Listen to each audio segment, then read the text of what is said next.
Good morning. This is Cecil and Blues.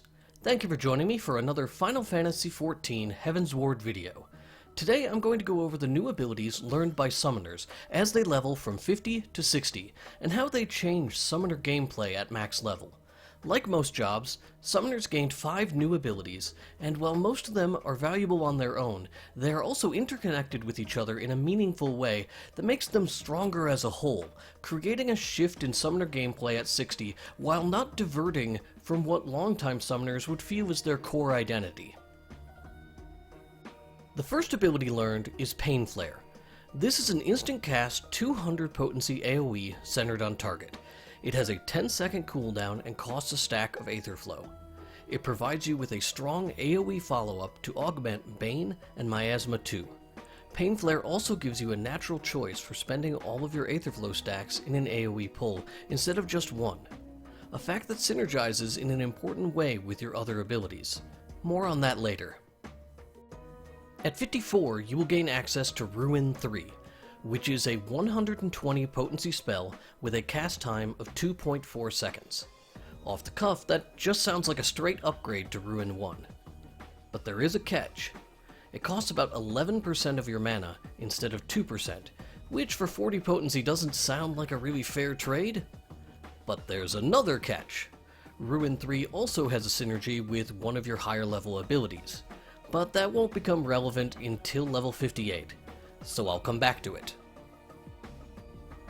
At level 56, you'll learn Try Disaster, an instant cast ability that puts Bio, Bio 2, and Miasma on the target at their full duration. It has a 1-minute cooldown, so you'll still have to maintain your damage over time abilities manually for the most part, but Try Disaster is invaluable anytime you need burst damage, or if you have damage cooldowns active and you are trying to get out as many spells as possible. Which takes us neatly into level 58, where you'll learn Dreadworm Trance, a new damage cooldown that rewards you for spending your Aether Flow stacks. Each time you spend one Aether Flow, you'll gain a stack of Aether Trail Attunement. This buff has a 30-second duration and does not provide any statistical improvements on its own.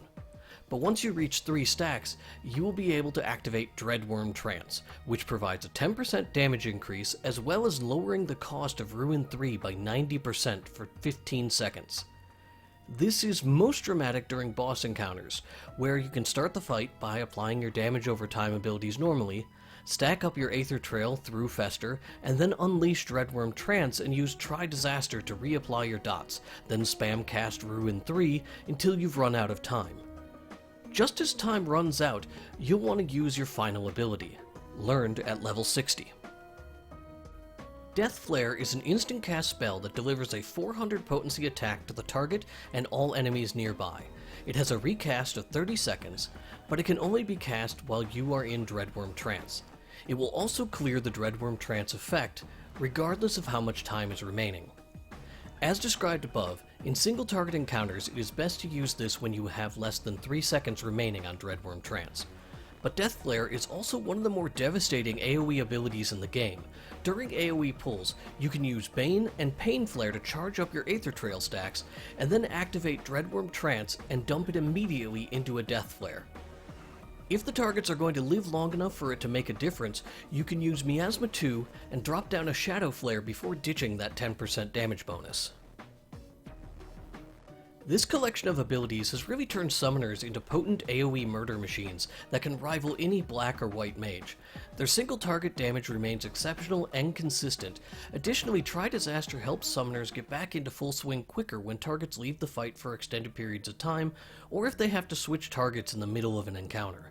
The only weakness I feel when playing a summoner is in dealing with the multiple immobile adds that have moderate health pools, are intended to be killed quickly, and are spread out around the room. While this sounds like a pretty specific situation, it happens in a fair number of boss encounters. In those situations, Ruin always feels insignificant, but applying all 3 dots to facilitate a Fester feels like overkill, and just applying those dots usually doesn't get the job done fast enough. I'm sure I'm missing something, but if this is a weakness you feel as well, let me know. If you have a solution to this, throw it in the comments. It could be just something that I'm conceptually not grabbing with summoners. That wraps up all the new abilities for summoners in Heavensward. I found them to be incredibly straightforward and easy to understand, and I worry that it's a sign that I've missed something crucial. I'm sure somebody will let me know if that's the case. Thanks for watching this video. If you found it helpful, please hit the like button, and you can also subscribe to the channel to be notified when new videos are posted. You can follow me on Twitter @itsboats, and let me know how you're enjoying Summoner in Heavensward. You can drop it in the comments below, and I'll see you next time.